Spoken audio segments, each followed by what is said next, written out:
Paz do Senhor Jesus, boa tarde, meus amados irmãos, vocês estão bem?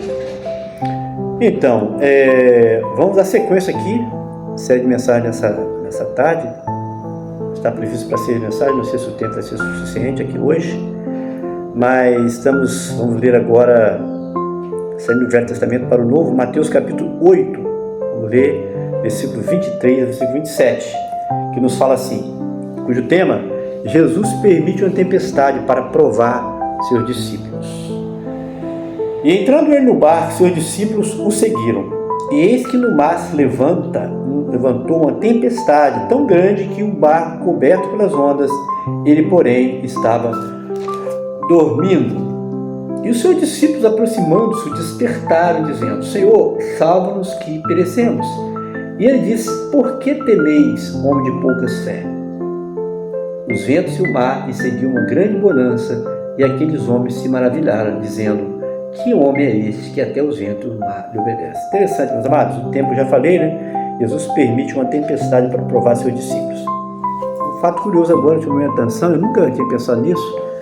Eu creio que na história de Jesus, o ministério dele, narrado pelos 4 evangelistas, em nenhuma ocasião que eu me lembre, se você se lembra, até fala para mim, que Jesus está dormindo. Olha que coisa, né, pessoal?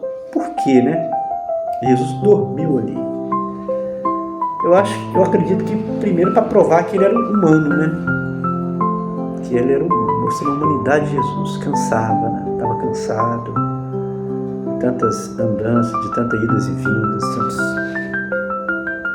ensinando a multidão, alimentando, curando, orando no Monte das Oliveiras, estava cansado, então ele dormiu ali no barco, ó. O mar agitado, aquela bagunça, aquele barulho, vento forte, e Jesus repousa, mostrando a humanidade dele.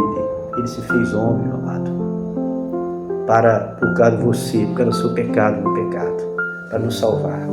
Então ele mostrando aquela parte humana, estava cansado, por isso dormiu ali também, né, no fundo daquele barco. Tudo bem?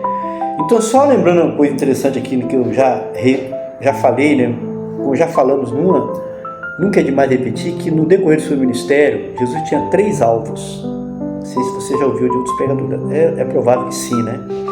3 alvos Jesus tinha, principalmente. Primeiro, os seus discípulos. O primeiro alvo de Jesus nos seus ensinos era alcançar os seus discípulos. Por quê? Ele estava preparando os discípulos para dar continuidade à sua obra redentora que ele realizou na cruz do Calvário. Segundo, os religiosos da época eram o alvo de Jesus. Em especial, escribas e fariseus. Ele gostava de chamar a atenção, de orientar, de doutriná-los, porque eles eram doutores da lei, se julgavam melhor que todo mundo, porém eram só religiosos. E Jesus fala certa vez, se a vossa justiça não exceder a dos escribas e fariseus, de maneira alguma poderia alcançar o reino dos céus. Portanto, eles não eram salvos, pessoal. Religião não salva, pessoal. Posição na igreja não salva. Não salva.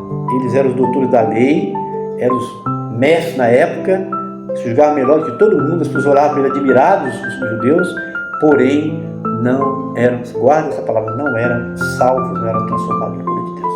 E Jesus, o terceiro alvo também dele, eram as multidões. E sempre Jesus estava seguindo de multidões por diversos motivos que nós vamos falar em mensagem, já falamos alguma coisa, vamos falar em outras mensagens aqui para frente, tá bom, pessoal? Então vamos para a palavra. E entrando ele no barco, seus discípulos seguiram. Mesmo falando que Jesus convidava às vezes, eles também seguiam, porque eles queriam aprender.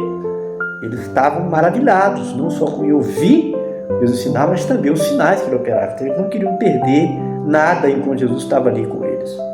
E eis que no mar se levantou uma tempestade tão grande que o barco era coberto pelas ondas e Jesus dormindo ali, já falando sobre isso, no fundo ali do barco. Seus discípulos, aproximando dele, despertaram, Senhor, salva-nos que perecemos. Senhor, se o Senhor não se levantar, se eu continuar aí, nós vamos perecer. O barco é a pique. Nós não temos o que fazer. Nós não temos poder no Senhor nas nossas vidas ainda.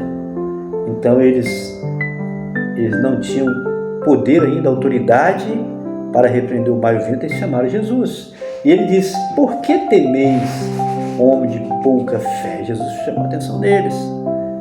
Olha, Se você estivesse observando o que eu estou operando e crendo nos meus ensinos, eu poderia continuar dormindo e vocês repreender o mar pela palavra, pelo poder da palavra, porque a palavra de Jesus tem poder. Não é só Jesus falando, meu amado, aqui não estava no programa falar isso. Creia uma coisa, a palavra de Jesus tem poder. Quando você fala a palavra de Deus na autoridade do Espírito, essa palavra tem poder. Essa palavra que eu estou falando aqui tem poder para salvar pessoas aqui, para curar pessoas aqui, para abençoar pessoas aqui. Porque não é você, meu amado, não é eu não sou nada, mas é a palavra que sai da boca na autoridade do Espírito, ela cura, ela salva, ela transforma. Por isso estou dizendo para você, compartilha. Deus está te abençoando, compartilha essa palavra, ela vai salvar, ela vai curar. Deus tem mostrado que já salvou vidas através desse canal, você acredita? Você vai ouvir testemunho, eu também vou ouvir, de que pessoas se converteram através da palavra. Sai daqui. Por quê? Porque é a palavra de Deus. Estou falando, não é a minha palavra, é a palavra de Deus.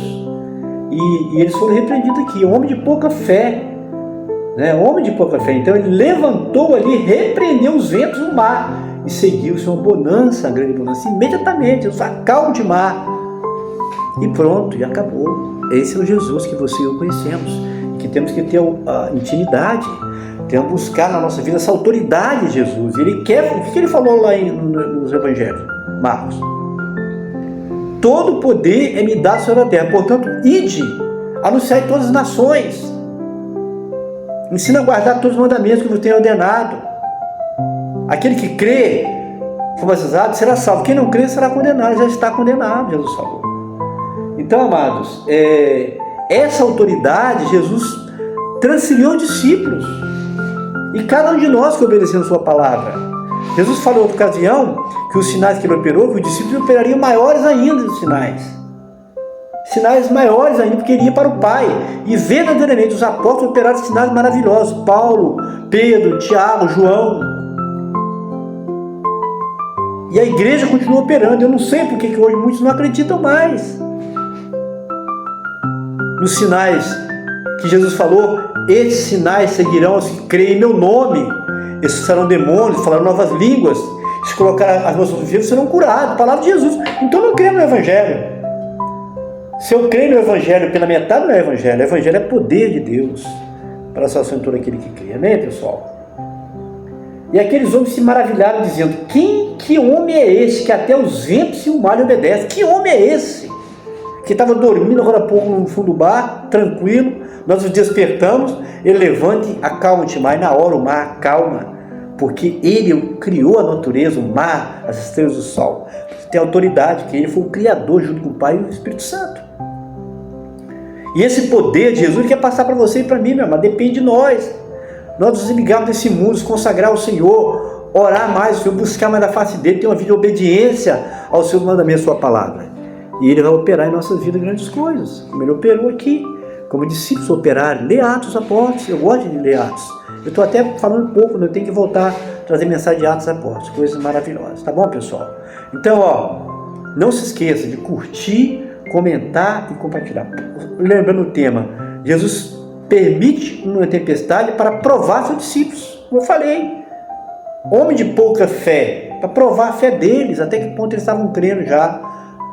Tantos sinais ele tinha feito já, e tantos ensinos eles não estavam ainda recebendo do Senhor esse poder, mas eles receberam mais adiante, lá em Atos, vocês vê, receberam o poder, foram testemunha, eles mesmos aqui, em Jerusalém, Judéia, Samaria, por todos os lugares. Como ele quer que você e eu sejamos testemunhas por esse Brasil e pelo mundo afora, que essa palavra de Deus aqui vá alcançar muitas vidas no exterior, como está alcançando já, e vai alcançar mais. Depende de você a nos ajudar compartilhando e dando o seu like e comentando também aí, tá bom? Deus abençoe, forte abraço, até a próxima, se Deus quiser.